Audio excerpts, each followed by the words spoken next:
नील की आंखों में जब सच्चाई की चिंगारी भड़कती है तो वह किसी भी हद तक जाने को तैयार हो जाता है।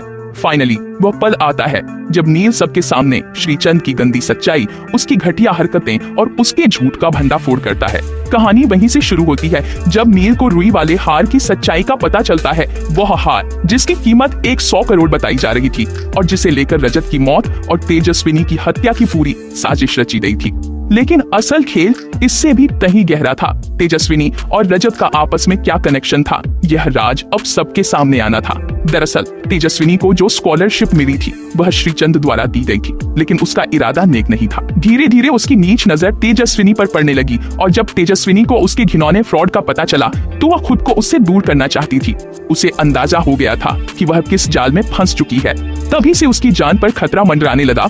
उधर जब रजत को यह पता चला कि उसका ही पार्टनर श्रीचंद इस पूरे गंदे खेल में शामिल है तो वह हैरान रह गया। जैसे ही श्रीचंद तेजस्विनी को मारने की कोशिश करता है, रजत मौके पर पहुंच जाता है और उसे बचाने की कोशिश करता है। इसी संघर्ष में रजत की जान चली जाती है और यह बात दुनिया के सामने एक हादसे की तरह आती है, लेकिन असल में यह भी श्रीचंद की रची हुई साजिश थी। अब कहानी आती है वर्तमान में, जहां सभी और रिद्धि किडनैप हो चुकी है। सभी जो पहले से ही इतने राजों में उलझी हुई है, अब खुद को एक और जाल में फंसा पाती है। जब वह होश में आती है तो देखती है कि रिद्धि भी उसके साथ बंधी हुई है और चारों ओर सिर्फ डर और साजिशें फैली है। तभी वहां मौजूद गुंडे उसे बताते हैं कि उसका पति, जो अब इस दुनिया में नहीं रहा, श्रीचंद का आदमी था और वह उसी 100 करोड़ के हार को देने वाला था। यह सुनते ही सभी के होश उड़ जाते हैं, लेकिन साथ ही साथ उसे यह भी महसूस होता है कि यह सब एक बहुत बड़ी साजिश का हिस्सा है। एक ऐसा झूठ जो सिर्फ उसे फंसाने के लिए बुना गया है ताकि वह असली सच्चाई से दूर रह जाए। यही सब खेल रच रहा है श्रीचंद और उसके साथ मिला हुआ है सभी का ही सीनियर, जो बाहर से ईमानदारी का मुखौटा पहने हुए हैं लेकिन अंदर से उतना ही गंदा और लालची है जितना श्रीचंद। यह दोनों मिलकर सभी को एक ऐसी जाल में फंसा रहे हैं जहां वह सच के करीब न पहुंच पाए। दूसरी तरफ नील, जो अब इस केस की तह तक जाने के लिए तैयार है, उसे भी धोखा दिया जा रहा है। उसका सीनियर उसे कहता है कि वह बिना वर्दी के इस केस को सॉल्व करे ताकि उससे जुड़ी हर जानकारी आराम से श्रीचंद तक पहुंचती रहे। लेकिन नील अब नादान नहीं है। वह जानता है कि मामला सिर्फ किसी हत्या का नहीं बल्कि पूरे सिस्टम में फैले भ्रष्टाचार और साजिशों का है।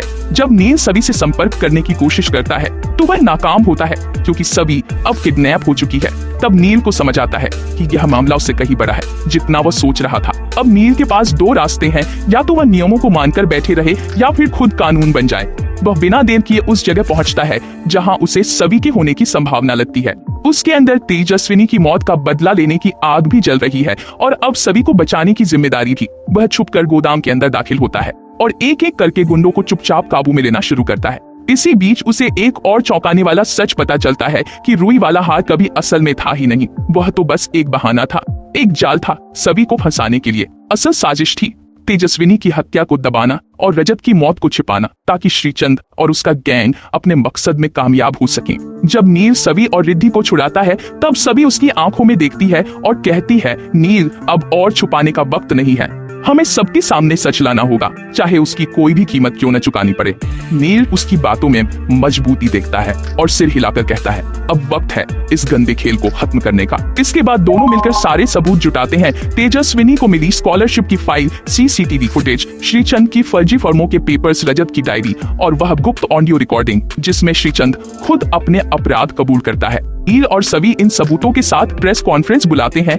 तब सबकी आंखें खुली की खुली रह जाती हैं। पूरा शहर देखता है कि कैसे एक सम्मानित समझे जाने वाला इंसान असल में कितनी गंदगी से भरा हुआ था। मीडिया में सनसनी फैल जाती है और लोग श्रीचंद के खिलाफ सड़कों पर उतर आते हैं। पुलिस डिपार्टमेंट में भी हलचल मच जाती है और सभी के सीनियर के खिलाफ जांच बैठाई जाती है। फाइनली कोर्ट में सुनवाई होती है जहां नील खुद गवाही देता है। सभी भी अपने साथ हुए हर जुर्म की दास्तान सबके सामने रखती है और जब रिद्धि भी अपने भाई रजत की मौत की सच्चाई बताती है तो न्याय की गूंज पूरे कोर्ट में सुनाई देती है। जज श्रीचंद और उसके साथी को आजीवन कारावास की सजा सुनाते हैं और कहते हैं कि यह केस इस बात की मिसाल बनेगा कि चाहे कितनी भी चालें चल लो, सच्चाई एक दिन बाहर आकर ही रहती है।